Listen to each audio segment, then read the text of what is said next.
amont des commémorations du Yom HaShoah.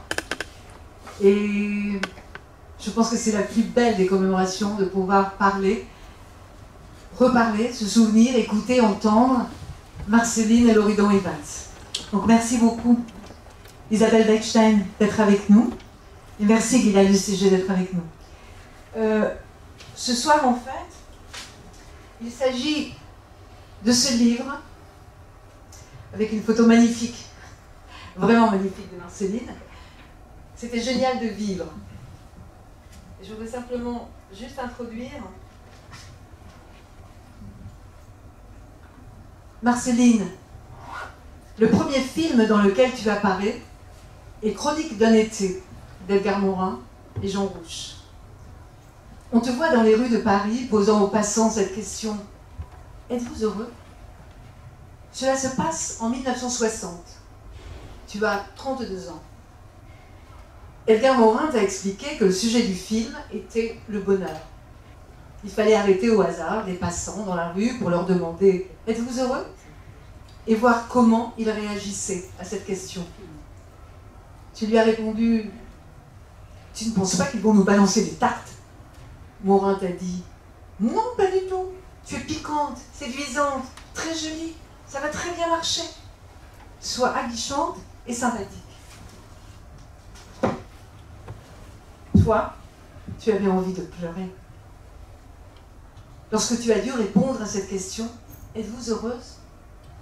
Tu t'es trouvée prise au piège. Tu as pleuré.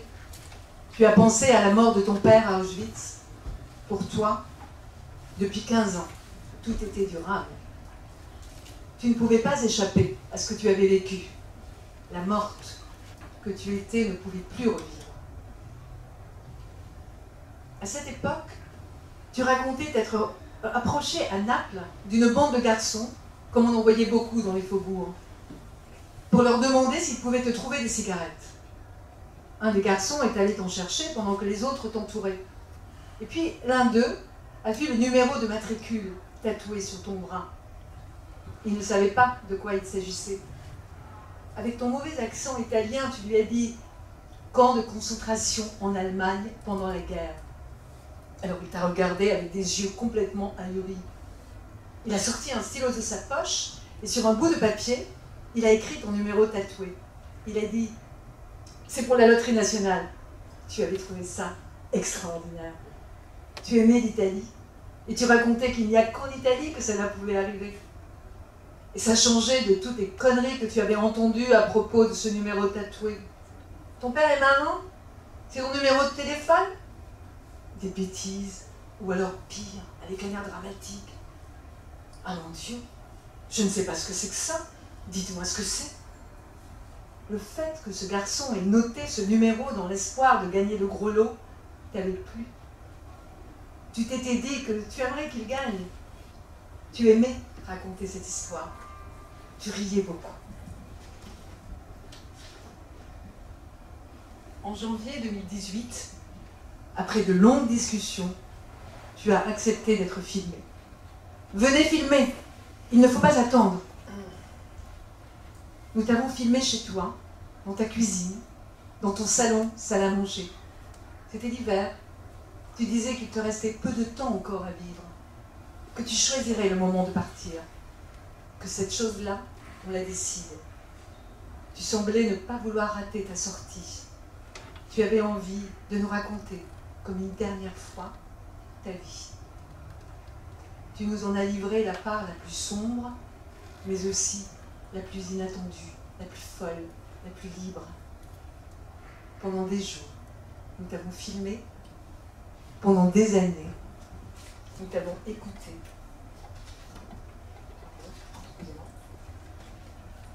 Ceci est ton dernier récit. Alors Isabelle Bechstein, avec David Debout, vous avez donc décidé de recueillir ces dernières paroles, finalement, ce dernier entretien, je crois que c'était le dernier, avant que Marceline Loridon Evans ne décède. Expliquez-nous, racontez-nous quel est le contexte, comment on en arrive à ce livre-là. Alors, David connaissait très bien Marceline parce que au moment où il a fait son livre son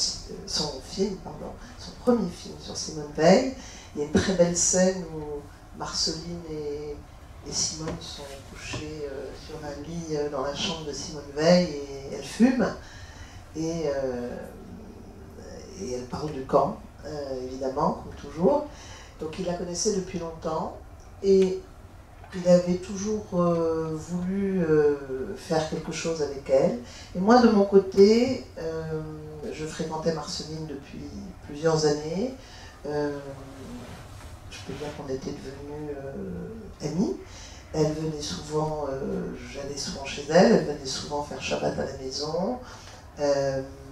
Et puis, je me souviens que entre 2012 et 2015, moi j'ai fait un film sur le racisme et l'antisémitisme et la lutte contre les préjugés en milieu scolaire.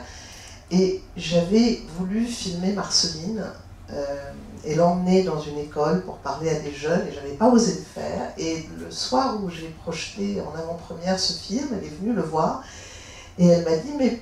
Et du coup, j'avais été au mémorial de Drancy avec Ginette Kolinka. Il y a une scène où elle échange avec des jeunes d'un lycée de banlieue qui découvrent ce que c'est que la Shoah. Et Marceline m'avait dit, mais pourquoi tu ne m'as pas demandé? Et en fait, j'ai toujours regretté de ne pas l'avoir fait, même si la scène avec Ginette est une scène assez étonnante et intéressante. Et du coup, j'ai eu ce projet de vouloir essayer de la filmer avec David. Et on lui en a parlé. Au même moment, elle avait promis à 2 réalisatrices allemandes d'accepter d'être filmée par elle. Donc elle ne voulait pas et c'était important pour elle que ce film existe. Donc elle nous a dit, patientez, vous pourrez venir me voir, mais attendez un petit peu.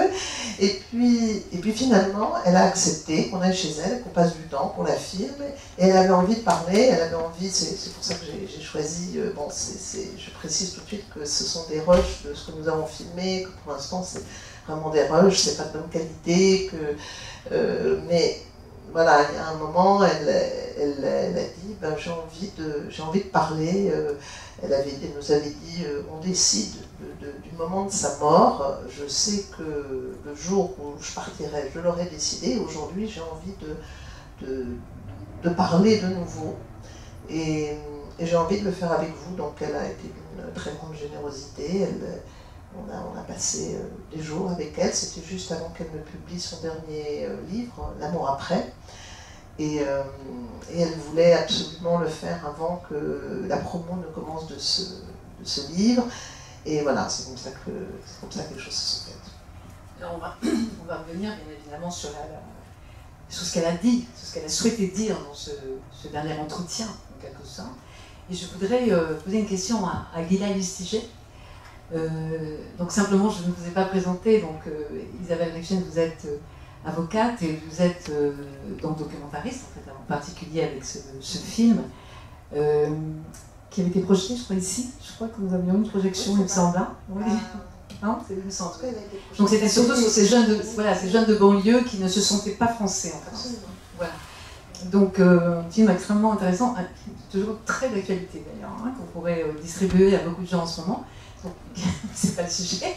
Mais bon, Gila, merci beaucoup d'être avec nous.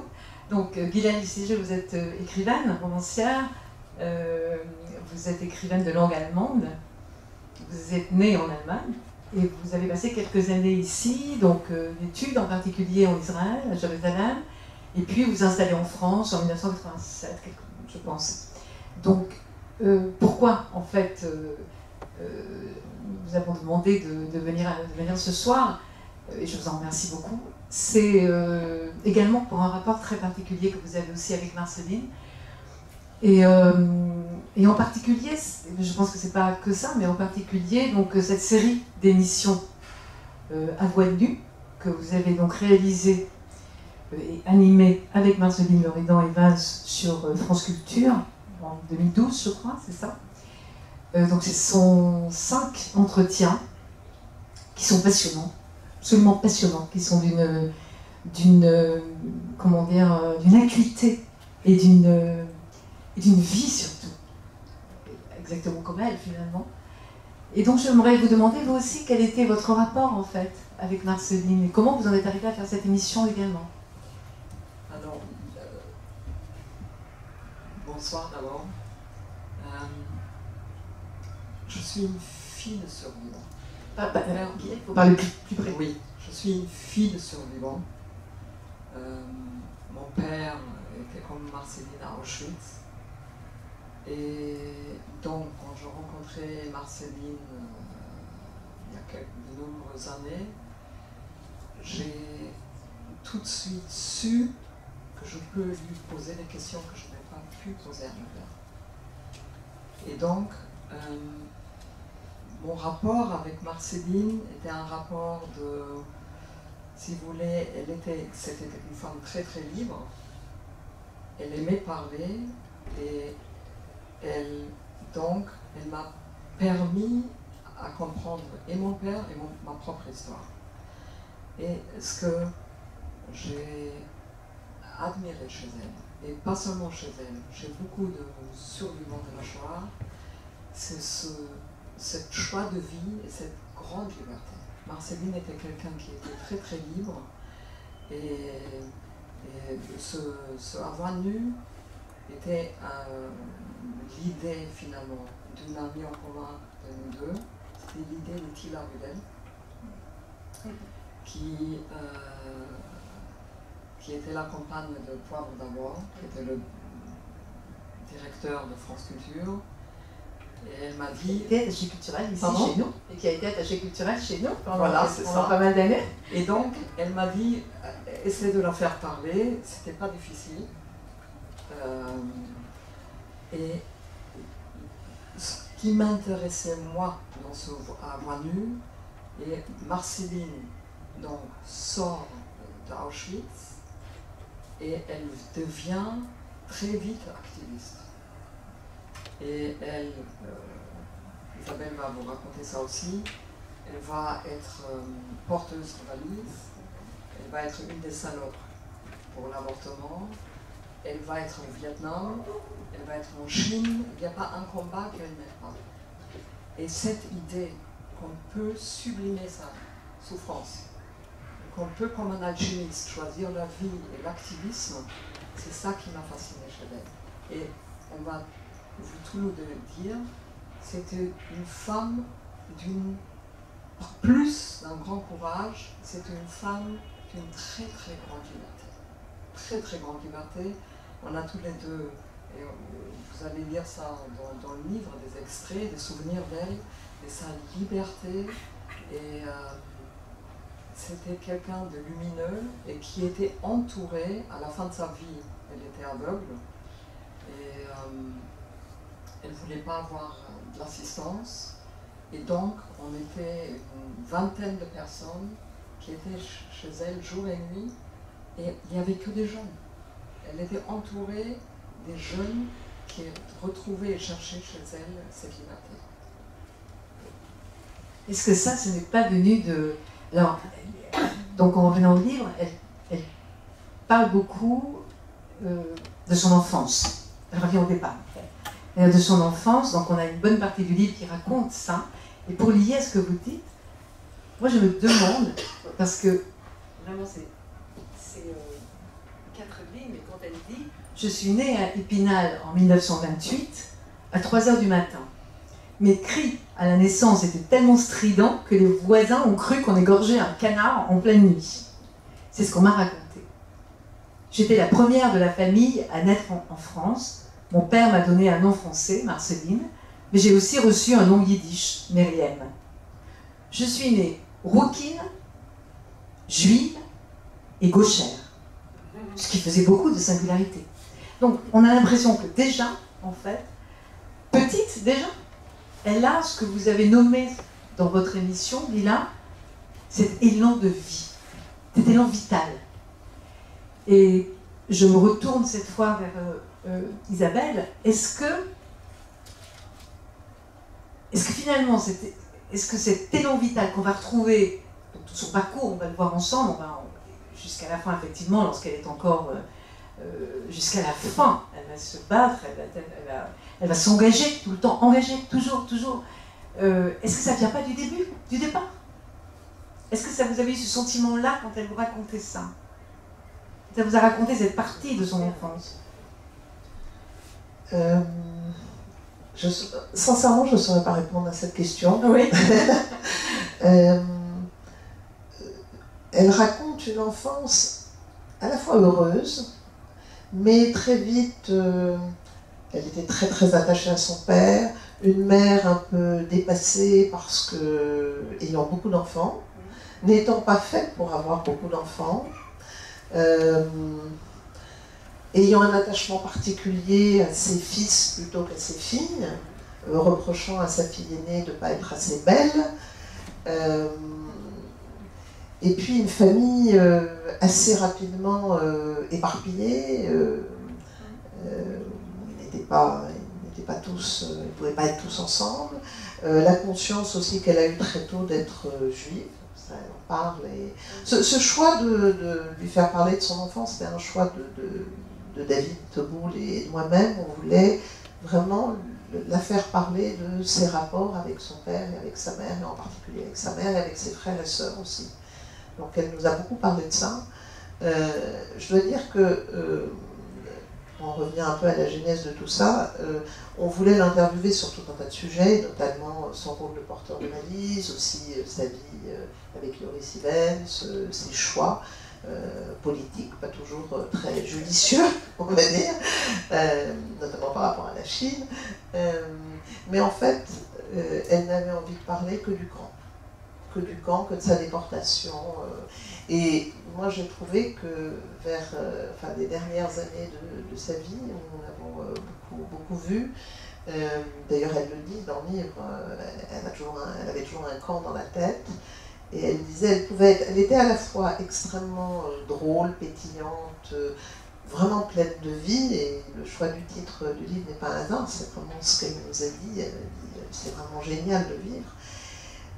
Mais il y avait toujours, et c'était fascinant parce qu'on pouvait être dans un dîner où il y avait, elle buvait beaucoup, elle fumait beaucoup, elle fumait toujours, elle appelait son dealer à 11h minuit pour qu'il lui apporte du shit, elle dansait, elle était toujours vraiment, et tout était joyeux autour d'elle, et c'est vrai, comme l'a dit très bien Gila, à la fin de sa vie, c'est devenu une icône pour les jeunes et les très jeunes, mais il y avait toujours au détour d'une phrase le camp qui revenait.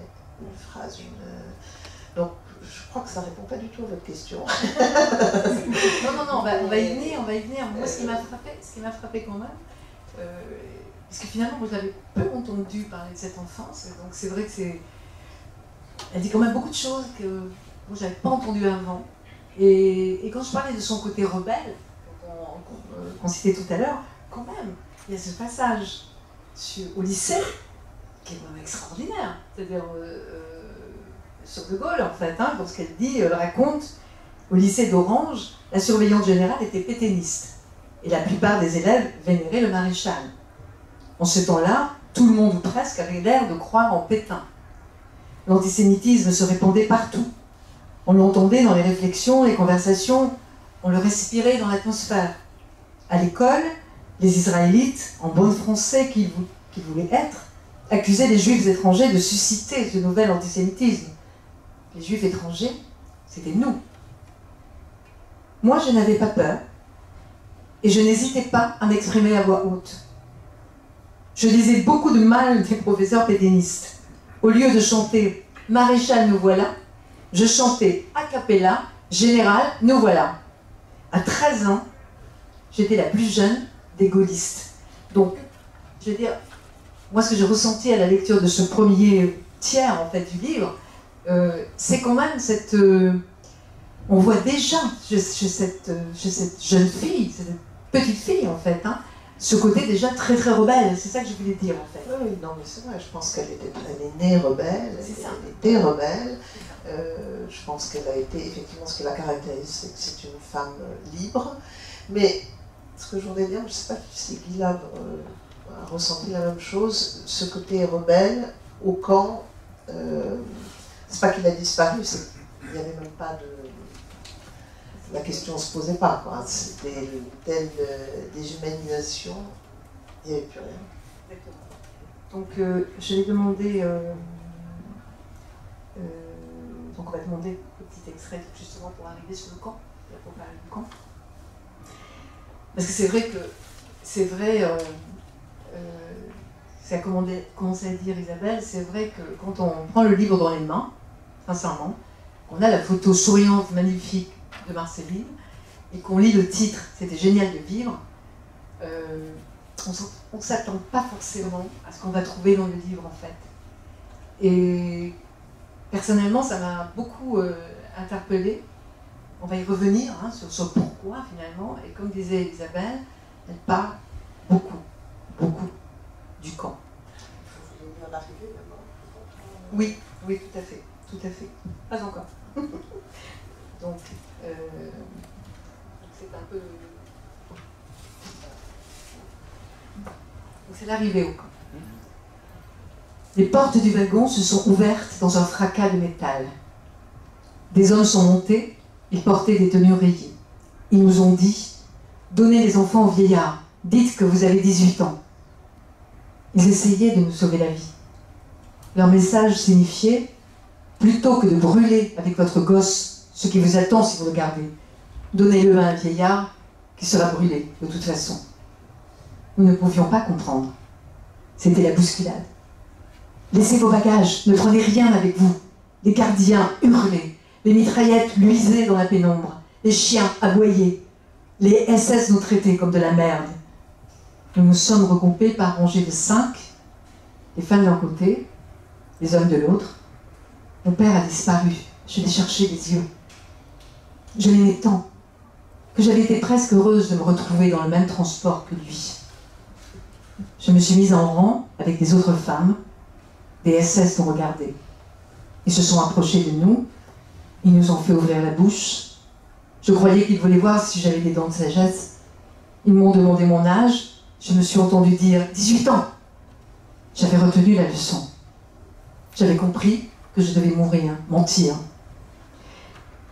J'avais sans doute l'air assez solide pour qu'ils me gardent. Mes chaussures me faisaient mal. À celles qui ne voulaient pas marcher, les SS proposaient de prendre un camion. C'était la première sélection. Françoise Franck était à mes côtés. Je lui ai dit « Je te retrouverai là-bas ». Elle a répondu « Non, reste avec moi ». Tout le long du chemin, je l'ai engueulée parce qu'elle m'avait forcé à marcher avec ses chaussures. Elle a argumenté « Tu as besoin de te détendre quand même après 3 jours ». Françoise avait 6 mois de plus que moi. 16 ans, à peine. Je l'aimais tant, avec ses grands yeux bleus. Elle n'est pas revenue. Nous avons marché 2 kilomètres dans la nuit noire. On n'y voyait rien. Lorsque j'étais dans le wagon, avant l'ouverture des portes, en jetant un œil par la petite fenêtre, j'avais vu un groupe de femmes avec des foulards rouges autour du cou et des robes rayées. Naïve, je m'étais dit « Chic, on aurait droit à un costume ». J'en avais presque été réconfortée. Je n'avais rien compris. C'était la tenue réservée aux déportés non juifs. Nous avons marché, nous avons encore poireauté pendant des heures. On nous a ordonné de retrousser nos manches. On nous a tatoué une moitié d'étoile de David avec un numéro par-dessus. Nous ne comprenions toujours pas. Qu'est-ce qu'ils vont nous faire? Qu'est-ce qui se passe ici? Nous avons été transférés dans un autre hangar. Déshabillez-vous, donnez tout ce que vous avez, vos bijoux, vos papiers, tout. C'était la précipitation, la violence, une violence immédiate. Nous avons déposé toutes nos affaires sur des tables, ils ont tout pris. J'ai perdu la petite valise qui contenait la robe de chambre blanche de ma mère. Plus le temps passait, plus il y avait de violence. On nous hurlait dessus sans arrêt, on cherchait à nous terroriser. Des femmes nous ont rasé les cheveux, les aisselles, le sexe. Pendant ce temps, des hommes nous regardaient. Ils portaient des mitraillettes en bandoulière, ils se marraient. Un engrenage s'est mis en place, incontrôlable. Mais qu'est-ce qu'ils veulent? Tu as une idée? Tu es au courant de quelque chose? Des déportés nous montraient des cheminées, le commando du ciel. Ils sont déjà en train de brûler. Nous n'arrivions pas à le croire. Nous étions 1500 dans ce train. Je n'en voyais plus qu'une centaine. Vous étiez les autres. La folie s'est installée. Les unes pleuraient, les autres criaient. Je me posais la question, est-ce que Marceline a déjà décrit de cette façon si précise le camp qu'il a? Non, je crois que non. Et ce que je trouve étonnant là-dedans, et d'abord qu'ils ont pu le recueillir, parce qu'il faut vouloir le recueillir, c'est pas évident. Pas évident d'aller avec une survivante dans les camps. Et puis, ce qui est exceptionnel là-dedans, elle a quel âge? Elle a 90 ans. Elle se souvient de la robe blanche. Ça veut dire que cette mémoire-là est jusqu'au dernier détail gravé dans sa mémoire. Elle est habitée par ces images et n'empêche, elle va quand même vivre sa vie. C'est ça qui est exceptionnel chez Marceline. Parce qu'on connaît les survivants qui parlent et qui parlent et qui parlent de leur traumatisme, ils n'en sortent jamais. Marceline n'est pas sortie des camps, mais elle a quand même eu cette trajectoire qu'elle a eue qui est exceptionnelle. Mais ça, dans cette précision-là, je suis vraiment époustouflée. Dans ces détails près... oui, et puis je suis époustouflée par ces deux-là qui ont pu l'accueillir. Parce que c'est pas évident de laisser parler une survivante. Qu'est-ce que vous avez ressenti, Isabelle, avec David, quand elle a démarré là-dessus? Puisque vous m'aviez dit, vous ne vouliez pas forcément qu'elle parle de ça. Vous aviez... Ou alors... on s'est laissé emporter par ce récit. On avait lu évidemment ses précédents livres, Ma vie Balagan, Tu n'es pas revenu. Et puis c'est elle qui nous a guidés. On a évidemment posé des questions, mais elle avait envie de parler. Il y avait une urgence, il y avait une volonté, il y avait un désir. On l'a laissé, c'est elle qui nous a guidés en fait. Et on lui en est terriblement reconnaissant parce que je crois, et David le pense aussi très profondément, que ce n'est pas le même récit à 90 ans, à 70 ans, plutôt. C'est à la fois le même récit, mais c'est très différent en fait. Dans À voix nue, il y a très peu en fait. Mais parce que, vraiment, je n'ai pas pu poser une question sur le choix. C'est le grand blanc de cette émission. On a parlé de tout, sauf de la Shoah. J'ai consacré 5 minutes. En même temps, la fin, elle est absolument, puisque ce qu'on a fait écouter comme extrait, c'est la fin du 9e épisode. Je vous recommande vraiment vivement de les écouter parce qu'ils sont extraordinaires. Et la fin où elle... En fait, c'est une scène où elle explique comment elle a fait le film avec Anouk Aimée, et ce qu'Anouk Aimée ne voulait pas faire, et comment elle l'a convaincue. Et cette voix où elle crie « Je suis vivante, je suis vivante, je suis vivante », ça fait... Je vais vous raconter quelque chose qu'elle m'a raconté, Marceline. Et j'ai eu le même témoignage de mon père, et puis Imre Kertész, je parle de ça aussi. Marceline m'a dit une fois qu'on n'a jamais autant aimé qu'à Auschwitz. Qu'elle a su à Auschwitz que c'est l'amour. Et j'ai eu le même... mon père m'a dit la même chose. Kertész le décrit très très bien. Et Marceline, à un moment donné, elle est en train de mourir et quelqu'un lui donne du pain.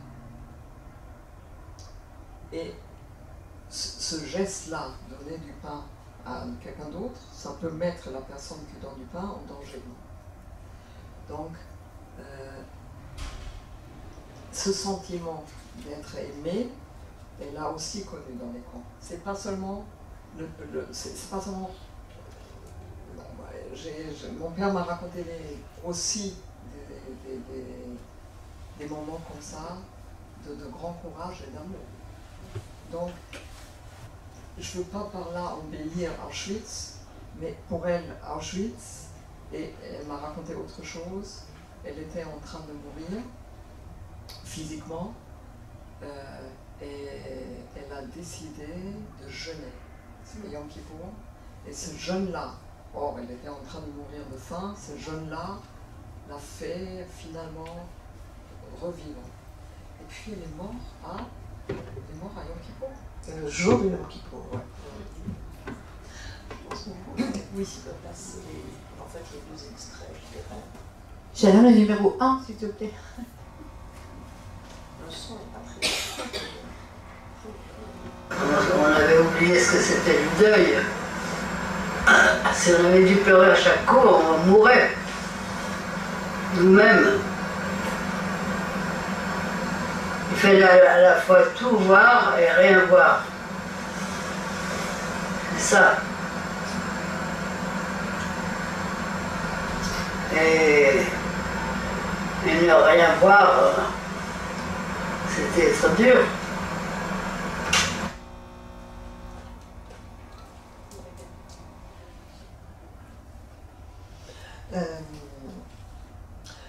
Oui, je vais lire un tout petit extrait mais qui est tiré de ce qu'on vient d'entendre. Elle dit « La mort était complètement entrée dans nos vies, mes camarades tombaient sans cesse autour de moi.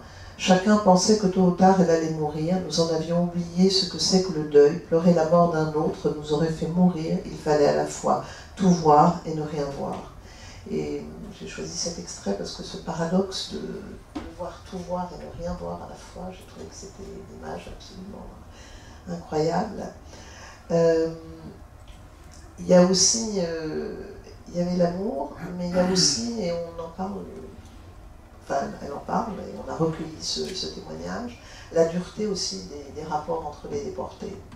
Et elle dit, elle raconte d'ailleurs à quel point elle a elle-même occulté certains épisodes, et notamment elle raconte l'épisode d'une petite grecque qui marchait devant elle et que SS lui tapait sur la nuque de Marceline pour faire avancer la petite grecque plus vite, et qu'elle ne voulait pas la pousser, puis qu'elle a fini sous les coups par la pousser, et la petite qui avait son âge est tombée sous les coups et on est morte.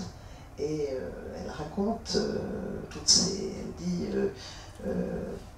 tous les déportés ont plus ou moins des souvenirs qu'ils occultent, qui reviennent, et cet épisode de cette petite grecque est revenu notamment dans ses cauchemars, dans sa vie. Elle en a beaucoup parlé. Elle dit à celles plus tard qui m'ont dit, moi au camp je n'ai rien fait, donc d'autres déportés en fait, d'autres rescapés, j'ai répondu, donc c'est Marceline qui parle, tu as oublié ce que tu as fait. Tu l'as peut-être fait sans le savoir. Tu as peut-être volé une paire de chaussures à quelqu'un et il en est mort. Nous avons tous fait ça. Moi je le sais. Je le reconnais. Mais je ne me sens coupable de rien. Ce sont eux, les coupables. Et je me pose la question sur cet événement, sur ce qu'elle raconte ici. Il y a quand même une authenticité de sa part, c'est-à-dire le fait de raconter des événements qui ne vont pas la mettre dans une bonne posture, évidemment, mais de l'accepter, de l'intégrer et de savoir aussi que les coupables, c'est eux, c'est pas elle. Et je me demande si, dans les paroles des rescapés, alors je me tourne vers Gila parce que tu es un petit peu plus proche, est-ce qu'on entend souvent ça? Est-ce qu'on entend souvent ce genre de comment dirais-je, de remarques, c'est-à-dire de conscience, d'autoconscience en fait, sur ce qu'ils ont pu être amenés à faire de mal aux autres? Oui, vous l'avez dans le récit de Primo Levi, Oui. Et puis Imre Kertész, ça veut dire ceux qui ont écrit sur la Shoah, les survivants ne se donnent pas le bourreau. Ils sont assez durs avec eux-mêmes aussi. Mais encore une fois, je suis admirative que vous avez pu lui. Oui, parce qu'elle dit bien que c'est au fond d'elle-même, ça ressort tout le temps, en fait. C'est-à-dire qu'en réalité, elle a, je sais pas, elle a enfoncé, je ne sais pas comment elle a fait, pour vivre, en fait, avec ces images, avec cette jeune fille, cette petite fille, cette petite grecque. Et d'autres choses qu'elle raconte encore dans cette partie-là. C'est, comme vous le disiez tout à l'heure, elle a 90 ans et elle raconte ça à ce moment-là. Peut-être avait besoin de ça. Peut-être que vous lui avez donné cette chance de pouvoir finalement... Je dirais que c'est elle qui nous a donné la chance de pouvoir recueillir ça, mais je crois qu'elle en avait très envie, en fait. C'est ça qu'on a senti. Elle était fatiguée, elle était déjà malade, mais à aucun moment pendant ces jours de tournage, puisque en fait, le projet c'est de faire un documentaire sur lequel on est en train de travailler avec David, je ne sais pas quand est-ce qu'il sortira, mais il finira par se faire. Et en attendant, nous en avons extrait, nous avons fait ce livre. Mais à aucun moment, durant ce tournage, je l'ai senti raconter contre son envie, en fait. Elle disait que c'était dur, par moments. Elle disait que c'était dur, mais elle avait envie de... Oui, elle voulait raconter. C'est pour ça que ce livre est rare. C'est pour ça que ce livre est rare dans le sens du terme. C'est vraiment un récit... Moi, j'ai lu 3 fois, mais sans m'arrêter les... Une fois d'ailleurs. Non, oui, pourtant, comme je l'ai dit au départ, j'avais été un peu surprise, voire choquée même en fait, du sujet. Et Dieu sait que j'ai lu énormément de témoignages et de livres sur ce sujet-là pendant de nombreuses années, mais qu'ensuite j'ai tout arrêté. Et donc je l'avais dans les mains et j'avais en fait le visage de Marceline en fait devant moi, son sourire. Et je lisais en même temps que j'avais son sourire en fait. Et je peux vous dire, enfin pour ceux qui n'ont pas encore lu, que vraiment c'est une expérience incroyable. Il faut vraiment remercier Isabelle et David d'avoir réussi à attraper ça, quoi. C'est assez exceptionnel. Alors, oui. Oui. Il y a Dieu, on peut peut-être écouter. Non, pardon. Oui, alors on va lui donner le numéro quand même. Donc Dieu, c'est le numéro 2. Son rapport à Dieu. Dieu n'était pas là en tout cas, il l'a bien laissé tomber. Tout. Et que ces connards de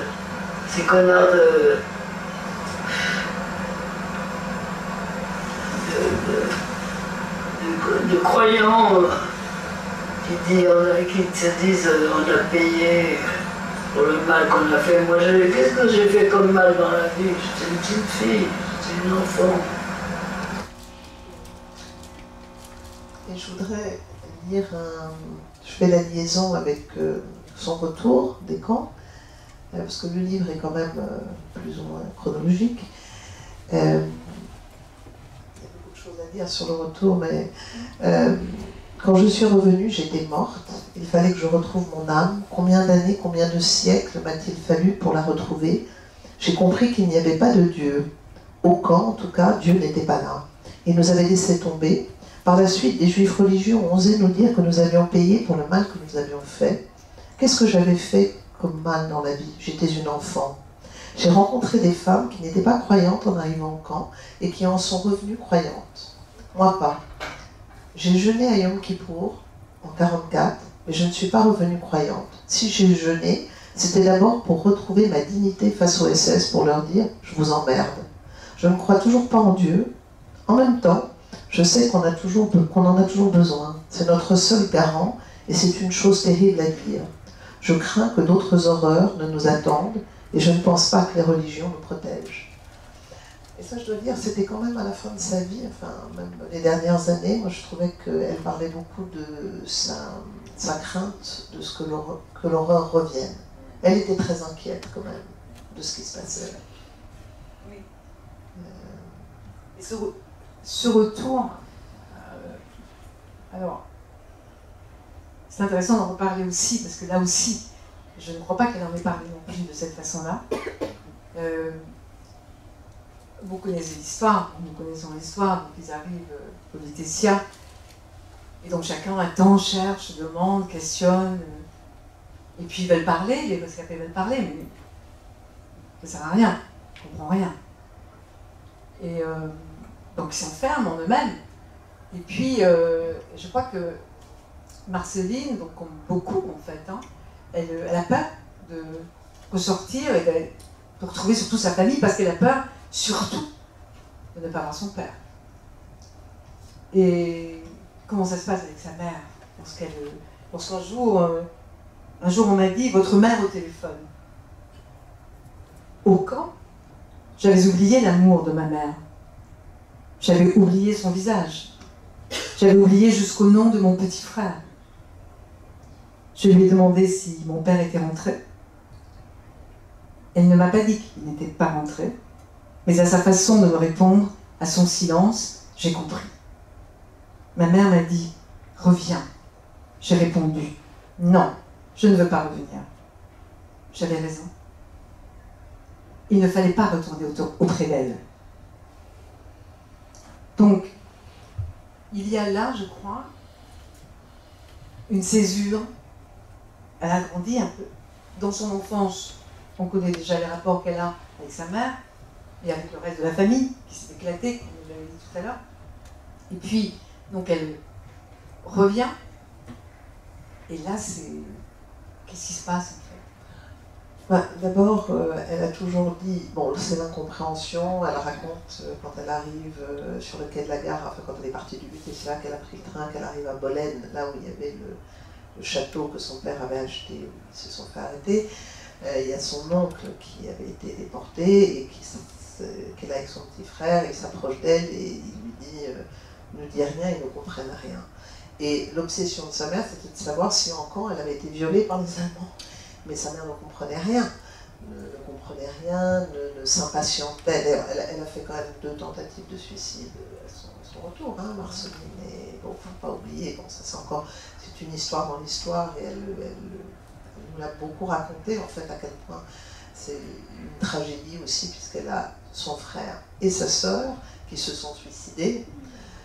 De ne pas avoir été au camp, d'une certaine manière, c'est absolument terrible. Mais, et donc ça a détruit toute cette famille, mais le retour a été effectivement très, très difficile. L'incompréhension, l'impossibilité de parler, l'incompréhension des autres, et surtout le fait que elle dit ils auraient préféré que ce soit mon père qui revienne, et pas moi.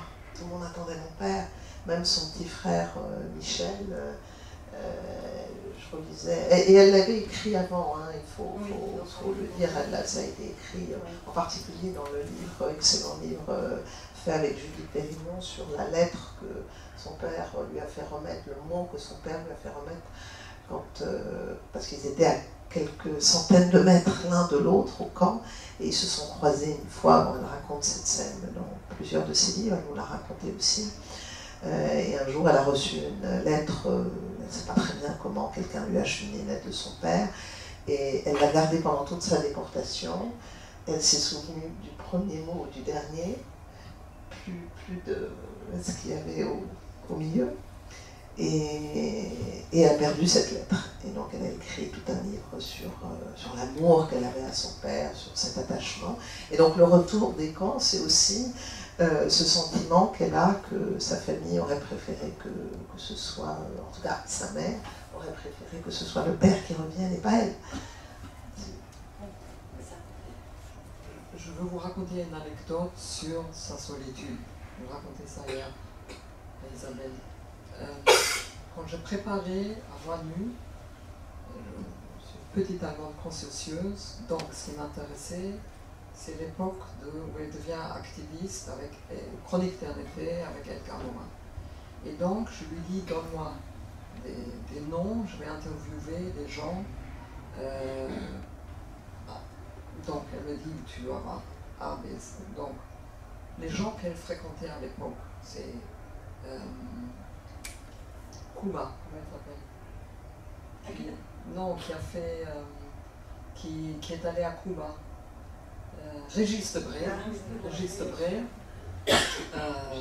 Edgar Morin, Jean-Pierre Sergent, donc c'est tous ces alphabets. Donc je suis là, on est dans les années 60, fin 50-60, les femmes n'ont rien à dire à l'époque, on ne les entend pas, on ne les voit pas. Et donc je suis au Flore avec Jean-Pierre Sergent, et tout à coup je vois cette petite Marceline qui a 20 ou 30 ans, avec tous ces hommes-là, et je me dis, en fait, comment ça se fait qu'on l'écoute? Et donc, je demande à Jean-Pierre Sergent, en fait, comment ça se fait que vous l'avez respecté? Et là, il me dit, parce qu'on savait d'où elle sort. Et je lui pose la question, est-ce que vous lui avez posé la question d'où elle sort? Il m'a dit non.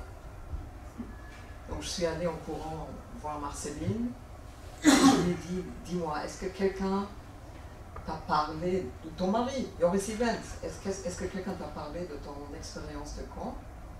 La différence entre Isabelle et moi, entre guillemets, et que je demandais, est-ce que quelqu'un t'a parlé de ton expérience de camp?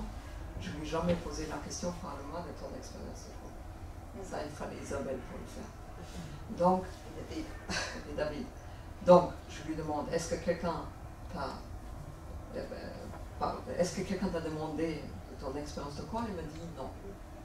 Et je lui ai demandé, mais tu t'es senti comment? Et il m'a dit, et ça m'a tellement bouleversé, il m'a dit, seule. Donc elle était là, entourée de toute cette bande de cocos, elle en faisait partie, tout le monde savait d'où elle sort, personne ne lui posait jamais la question, elle n'osait pas parler, et sa parole se libère très très très tard. Elle savait que ça intéresse, on la respecte, mais ça intéresse strictement personne. D'ailleurs, elle dit, à un moment donné, elle a essayé, comme elle ne savait plus quoi faire à ses retours des camps, donc elle a essayé d'aller en Israël. Et effectivement, elle raconte qu'à cette époque, les rescapés n'étaient pas vraiment bien reçus, ils n'étaient pas vraiment bien traités. Donc elle est repartie. J'ai envie de poser une question à Isabelle. Tu sais pourquoi elle est devenue une telle icône? T'as réfléchi à ça? Je me suis souvent posé la question de cet attachement à tous ces jeunes, y compris nos enfants, qui l'adoraient. Mais tu l'as dit tout à l'heure, très bien dit d'ailleurs, cette liberté. Un lien avec la mémoire, une histoire, ou peut-être le sentiment qu'ils ont que quelque chose est en train de disparaître pour toujours, mais aussi une très très grande liberté. Bon, je peux raconter une anecdote, c'est vraiment une anecdote, qui est un de nos enfants m'avait demandé les coordonnées de Marceline pour aller la voir. Je m'étais dit, il était jeune, il avait 16-17 ans, je me suis dit, super qu'ils prennent de ses nouvelles, il l'adorait, bon, elle venait. Et bon, comme il n'était pas très dégourdi pour ça, j'étais étonnée, il m'a dit, je vais aller la voir, je vais lui rendre visite, etc. Bon. Et puis des mois après, on se retrouve un Shabbat à la maison, lui il n'était pas là, et Marceline, elle me dit, c'est un petit voyou ton fils, hein, tu sais. Bon. Et bien en fait, bon, elle me raconte qu'il était allé la voir pour fumer des joints avec elle.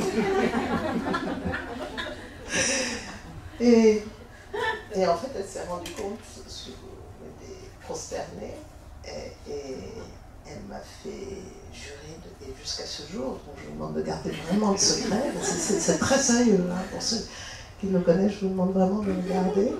Quand elle a vu qu'on était, on l'apprenait à ce moment même, elle m'a fait jurer de jamais lui dire ce que jusqu'à ce jour je ne lui ai pas dit. Mais bon, c'est vraiment une anecdote, mais elle avait quand même ce...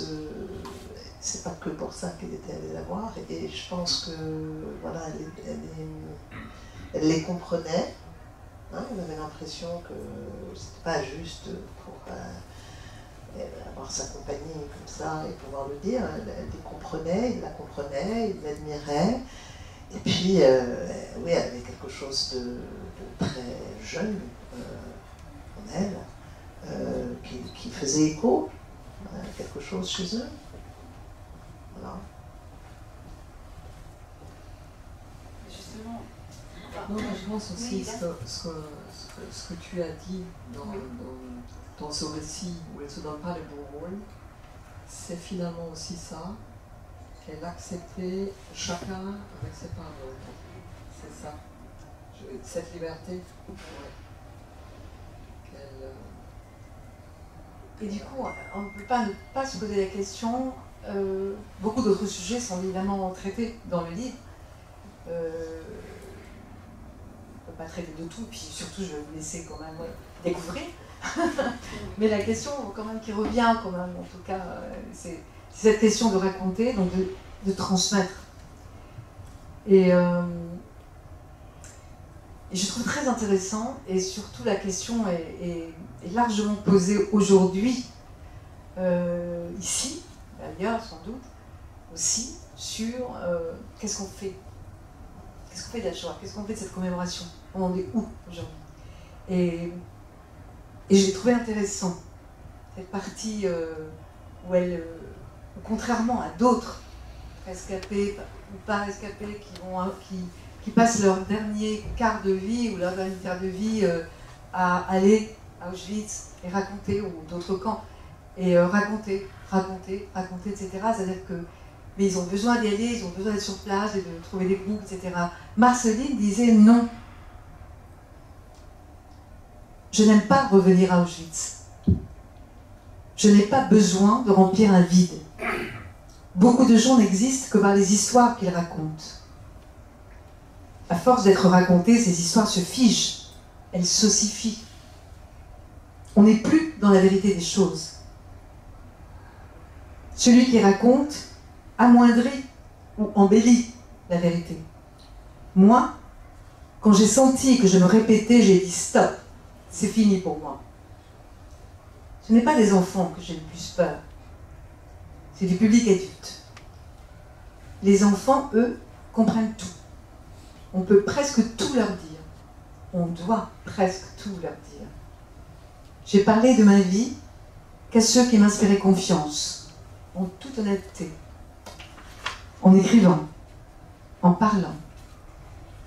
Je cherche à faire comprendre aux autres quelque chose que je ne m'explique toujours pas à moi-même. Je n'ai pas envie de mentir, de raconter des salades. Et là, aujourd'hui, en fait, je pense qu'on se pose beaucoup de questions sur ces commémorations. Les rescapés, malheureusement, il y en aura presque plus bientôt. J'ai lu quelque part qu'il y en avait 42 qui mouraient chaque année, enfin, en Israël. Je pense aussi, alors peut-être que vous l'avez lu, je ne sais pas, sur ce livre de Michel Sarit, qui est un écrivain israélien, qui s'appelle Le monstre de la mémoire, qui a été publié en français, et qui pose cette question. Donc lui, c'est une génération, il doit avoir 45 ans, 50 ans, même pas, 45 ans je crois, et qui raconte en fait, le personnage est un jeune professeur d'histoire qui cherche un débouché dans ses études, et on lui dit tout est fermé, mais par contre, tout ce qui est lié à la Shoah, tu trouveras. Bon, c'était pas trop son sujet, et finalement il le fait, et il vient se retrouver guide à Auschwitz pour recevoir en fait les enfants israéliens qui ont pour obligation, en quelque sorte, en classe de première, de faire ce voyage à Auschwitz. Et Aujourd'hui, c'est assez récrié, c'est-à-dire qu'en fait, on se pose vraiment des questions par rapport à ça.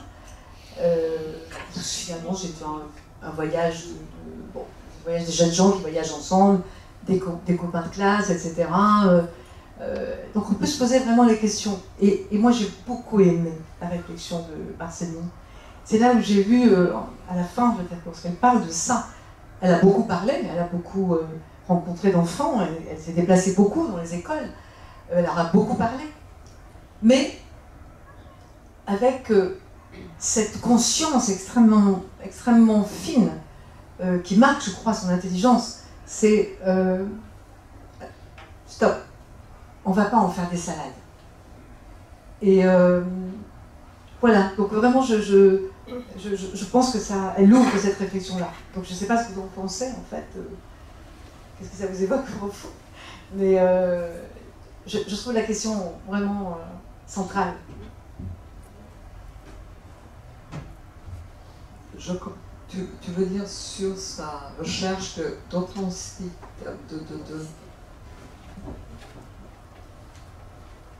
C'est ça.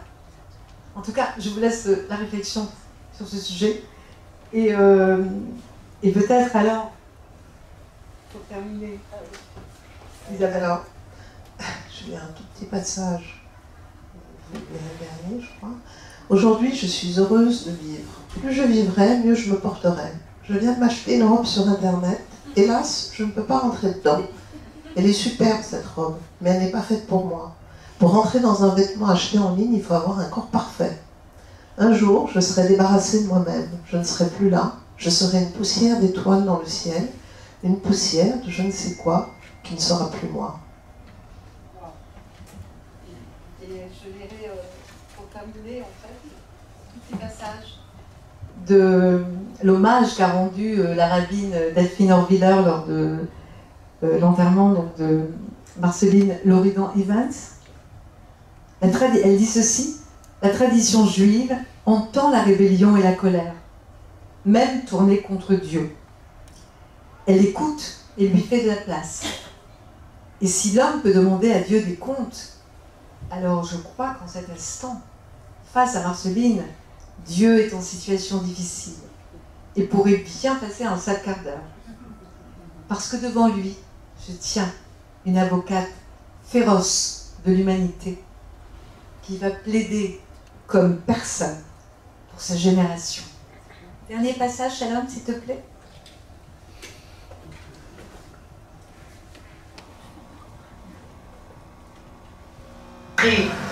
J'aurais jamais pensé que j'écrirais un jour. Pourquoi j'ai fait des films? J'ai jamais pensé que je ferais des films un jour. J'ai jamais rien pensé. C'est ça qui est fou.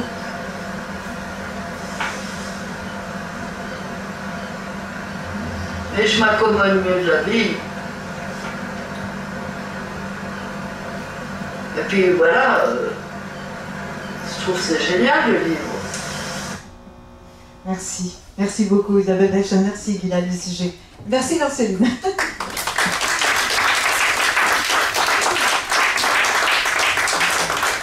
Peut-être avez-vous une autre question à poser? Elle est partie avec une grande inquiétude. Pardon. Cette inquiétude était telle liée à peut-être que ça recommencera, ou c'était parce qu'elle voyait le monde dans son contexte plus large. Elle se disait, il y a des problèmes et je suis inquiète pour les générations à venir.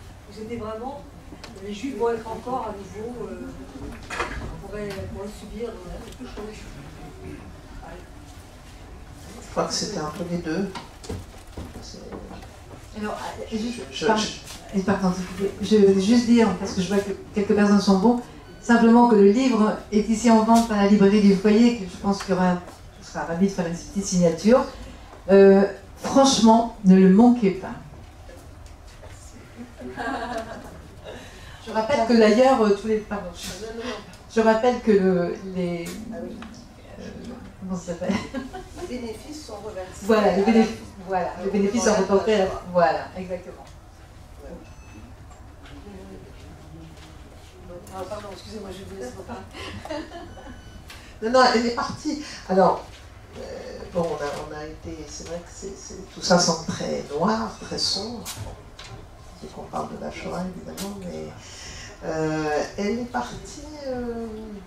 Oui, elle avait une inquiétude quand même. Elle avait une inquiétude. Par rapport aux Juifs ou au monde? Les deux. Les deux. J'aurais aimé. D'ailleurs, j'ai beaucoup pensé à elle ces derniers mois, entre la guerre en Ukraine et les élections. Je me suis dit, mais. Elle sentait que l'antisémitisme renaissait. Oui. Ah oui. Oui, oui. Elle en parlait souvent. Hein. Oui, moi je trouve qu'elle en parlait. Elle était inquiète. Oui. Oui, oui. Mais joyeuse. Toute sa complexité, c'était une petite fille parisienne qui aimait la chansonnette. Elle est quand même morte avec cette inquiétude, mais elle est morte aussi. À la fin de sa vie, elle a, dans son lit à l'hôpital, elle chantait. Donc il y a ça et ça. Oui, elle était. D'ailleurs, dans le livre, bon, c'est vrai qu'on n'a pas choisi les passages, je ne l'ai plus. Je voulais lire tout à l'heure, mais c'est trop tard maintenant, un passage sur le couple, où elle parle, elle dit des choses vraiment intéressantes sur le couple, sur le féminisme. Et voilà, elle dit que au moment où Yoris Siemens a commencé à lui dire que quand il la voyait, il pensait à sa mère, là, elle a compris que ça allait plus du tout. Mais elle dit qu'elle était très gaie et très joyeuse. Et c'est vrai qu'elle le disait, elle le vivait. Hein. Elle allait au restaurant, elle était... Non, mais elle était... Voilà, c'est tout ça, en fait. Et c'est pour ça que... La question que je me suis posée parce que j'ai rencontré, pour les avoir interviewés quand j'étais jeune à l'université, j'avais interviewé des anciens déportés dont j'avais eu les coordonnées par les associations d'anciens déportés, qui avaient des personnalités plus classiques, comme beaucoup de monde finalement. Et à chaque fois que je l'ai vu dans des interviews, je me suis toujours demandé, est-ce que les gens sont plus attirés finalement par sa personnalité, plus que par son... Voilà, plus que par le fait qu'elle était ancienne déportée. C'est une question que je me suis toujours posée. Parce que sa personnalité prenait toujours quand même le dessus sur son histoire. Mais c'est pas la personnalité, elle a une trajectoire exceptionnelle. Elle fait Chronique d'un été, qui est le film qui va commencer la nouvelle vague. Elle est porteuse de valises, elle sort d'Auschwitz, elle est porteuse de valises, elle lutte pour la guerre, l'indépendance d'Algérie. Elle va, une anecdote, elle va faire le premier film documentaire sur la guerre de Vietnam. Et là, l'anecdote, c'est dans Ma vie Balagan. Elle va au palais du Premier ministre, elle veut filmer dans les tranchées, il n'y a aucun blanc qui rentre là-dedans. Puis elle voit un petit bonhomme comme ça dans le jardin, c'est l'été, elle a une robe. Donc il va la voir, il voit son numéro, il dit alors on ne vous a pas cramé, il dit apparemment non. Il dit qu'est-ce que vous voulez faire ici? Elle dit je veux filmer la guerre de Vietnam, mais je veux être avec les gens dans les tranchées. Et il se tourne vers le Premier ministre, il dit dans mon pays, celle-là peut filmer où elle veut, c'était Ho Chi Minh. Donc il n'y a pas beaucoup de survivants qui sont allés à Vietnam, qui ont convaincu Ho Chi Minh de faire un film sur la guerre de Vietnam.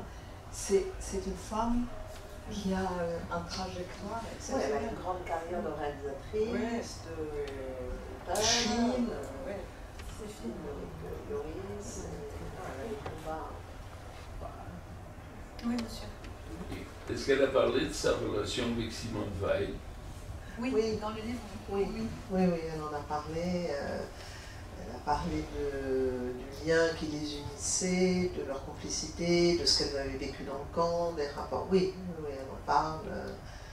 Et elle a été très affectée par la disparition de Simone Veil. Elle en parlait souvent. Oui, elle disait qu'elles avaient eu évidemment des trajectoires après extrêmement différentes. Et elle dit d'ailleurs que Simone Veil s'en est pas mieux sortie. Enfin, par rapport, elle dit à un moment donné dans le livre que Simone Veil aussi, elle avait tout le temps, toujours un camp dans la tête, qu'elle n'en était jamais vraiment sortie. Elles étaient très... Elle en parle beaucoup. Oui. Je vais poser une petite question à vous, enfin toutes, mais à un moment donné, vous avez dit, quand vous l'avez rencontré, au début, vous avez pu exprimer... Vous avez pu, peut-être je déforme un peu, mais vous avez pu lui poser les questions que vous n'aviez pas posées à votre papa. Et vous avez dit aussi, alors ça je crois que j'ai entendu des réponses, et puis vous avez dit, et puis je lui ai posé des questions que j'avais pour moi-même. Est-ce que vous pouvez nous en parler? Des questions que vous aviez pour vous-même. En tant que fille de... Que vous avez dit, je lui ai demandé des choses que je n'avais pas demandé à mon père, et je lui ai aussi demandé des choses par rapport à moi-même. Est-ce que vous pouvez, ça m'a intrigué cette deuxième phrase, est-ce que vous pouvez juste la développer un petit peu?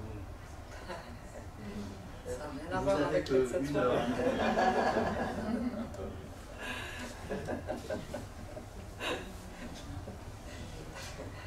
Un petit voyeurisme en fin de soirée.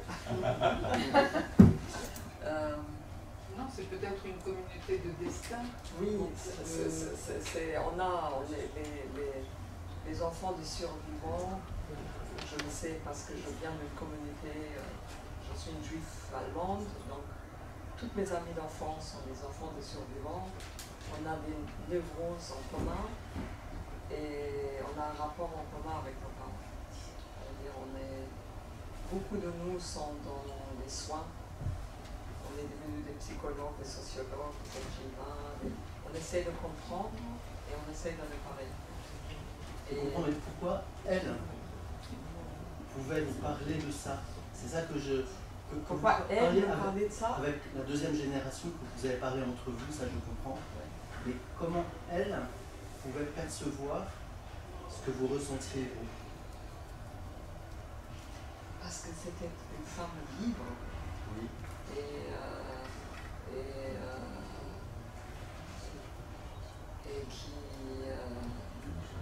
qui parlait des choses. Et puis, moi, je pouvais lui poser des questions que je n'ai jamais osé poser à mon père. Pour comprendre plein de choses sur d'où je viens. Je ne veux pas dire que je sors d'Auschwitz, mais Auschwitz c'est un référent. C'est quand même un référent. Elle vous a transmis quelque chose. Il ne m'a pas transmis Auschwitz, mais il m'a transmis plein de choses. J'ai un ami qui dit toujours qu'on parle de l'Europe, on parle toujours de l'Europe, la naissance de l'Europe, mais en fait l'Europe est née à Auschwitz, parce que Auschwitz c'était le premier lieu en Europe qui était vraiment le centre de l'Europe. Et Auschwitz c'est vraiment, les camps c'est le trou noir, c'est le trou noir de nos parents, ils sont sortis de là, et c'est quand même un centre de notre biographie.